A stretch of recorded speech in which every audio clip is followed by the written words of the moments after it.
kailangan eh. Itong aking pang ibig sabihin, parang isa sa nakita ko doon sa ito na sa baboy.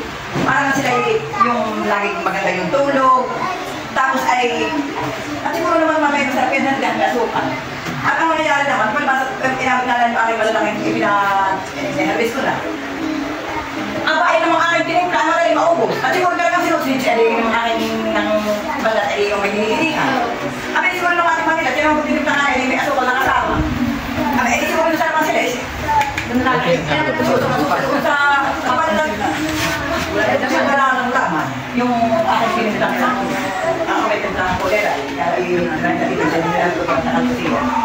Iyon, at saka talagang talagang makakawala sa mga pinili. Kaya ang ginagawa ko naman ay at ang nagbiligan mo noong sa pamamala, yung pag-tunggay, yung sa pagkikita niya, ay talagang pag yung si aking din yung loob, tapos ay yung labas na ganian na, tapos ay sila nakakainom na, ay di talagang sabi nga nung mga nagtutuloy na, abay kami, wala kang naam. O, pag dinalitin kami, hindi. O, ibig sabihin ko, kaya masasabi ko rin, na bilang ako'y nakamit na yan, na sa totoo lang yung mga business kaibigan natin. Oo, sabi namin ko. Oo, gano'n. Abay, wala nang mga sa mga tayo sumubog. Sabi namin, pwede ba isa sa mga katulungan? Maaulihan sa ating hindi kain. Ay, bakit lang hindi? Abay, hindi nung siya isa kasama ko. At pag kami sa yung kilitip lang sa bahay, hindi pa namin doon. Lalagay pa namin doon sa bahay lupa. Hindi kasama mo. Sabi niya, ano nga, mahal ang tumili. Oo, masala. Ay, hindi ba tayo nananataliya? Yung una namin pagbababoy. Nakakagaway ako. Oo. Maaari mo lang nakayas kaliin eh. Ay, hindi ka talaga naman hindi yun. Kaya gano'n na. Oo. Talaga malaki ang kanyang pagkakaiba. 100% legit. Nagawa na kami may baboy. Kasi hindi ko masasabi ito. Hindi ako tatayo sa inyo sa isang produkto na hindi ko po ginamit. Kasi ako po talaga sa totoo lang. Bago ko po ilabas yan, ako po lang gagamit. Natulad po ng iron spec. Medium po, pinita po talaga dito sa totoo lang. Kaya nga ito po granted ko. Kasi gumaling dito ang nanay ko. May katarasa. Pero dahil sa kami po muna ang testing, saka po siya ilabas. Kaya po ako kumita. Ngayon, kaya naman ako nandito sa Rapinyo kasi nga, nag-participation nga po kami. Nakita ko po yung problema. Ngayon, sa gusto ko nga po kayong matulungan, dahil na may magkakaibigan, magkakamit-bahay, lahat na, magkakamag-anakan. Ngayon, gusto ko pong i-share kung ano yung nagiging blessing po sa buhay namin. Ngayon, yung pag-share ko po ito, kailangan pala nyo talagang adapin at i-apply. Kasi hindi po ninyo masusubukan yung patutuo ko kung hindi nyo po i-apply. Ngayon, sabi ko kay Ate Emma, tulungan mo ako. Kasi si Kapitana ang talagang kinuha ko, hindi naman siya nakamutok sa pagbabayan. Ngayon, kinuha ko talaga si Ate Emma kasi nga yun po itinuro sa akin ni Kapitan. Punta mo Ate Emma, hindi mo ba kung malaki ka na talaga? Dito nagkahan ko. Kaya na nga, nag-usap ko sa kanya na paki-apply.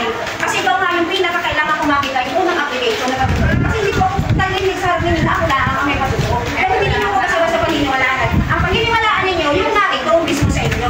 Ngayon, nagpapatunay na sa inyo si Ate Emma, sumupura na hindi mga naputong yan. Na hindi magpuputong yan sa Ate Emma. Basta natin kung biglang ko ay di sa isipin natin mahal. Pero yung mga 160, hindi naman kagad. Balik kakainin. Hindi naman yung matagaling manangal. Ilan ang matagaling na manangal. Marami pa yung akit. Dahil yun naman, bakit yung mga matagaling. Hindi naman konti-unti lang. Ibig sabihin lang, magpapagwayalaan kayo ng 1,600. Patalo po kasi yung ganito. Ay, naman yung ganito ng papain mo. Kung babae kayo ganito. Iyon ang akin naman halimbawa. Pero talagang yung susunod kong yung aking bago alaga ay talagang makikilala nyo naman sa business. Yun lang ang aking hindi naman aking ay hindi nang abutin nyo ay ihapagin sila. Kaya hindi ako lang mag-finisher. Nakaluan mo lang siya ng finisher at program. Kasi ano ko yun? Pag-isama. Tapos ay pag-iuman mo na sa akin nilagay ng finisher na tool. Pag-i-harvest na. Malaki ka. Malaki mo dawan. Malaki mo at 4 na finisher siya. Halimbawa, nag-anyhow. Pwede mo na siya i-rent up. Kaya na, finisher, kaya na. Kaya na nito talaga ni Piara Kabuhan. Pero ate, pag sinubukan ninyo nga yan, sabi, 3.5. Makakatin niya kayo kalahating buwan. Kaya naman, nakakalimutin ka ba? Makakalimutin ka na isang linggo. Yan yun. Nakatipid ko na isang linggo, pero yung tumbang po niya, parang mas umangat pa. Lalo na po, kapag sundin po natin yung 4 na linggo o yung starter, grower, finisher. Pag anuin po yung grower, finisher, and your finisher is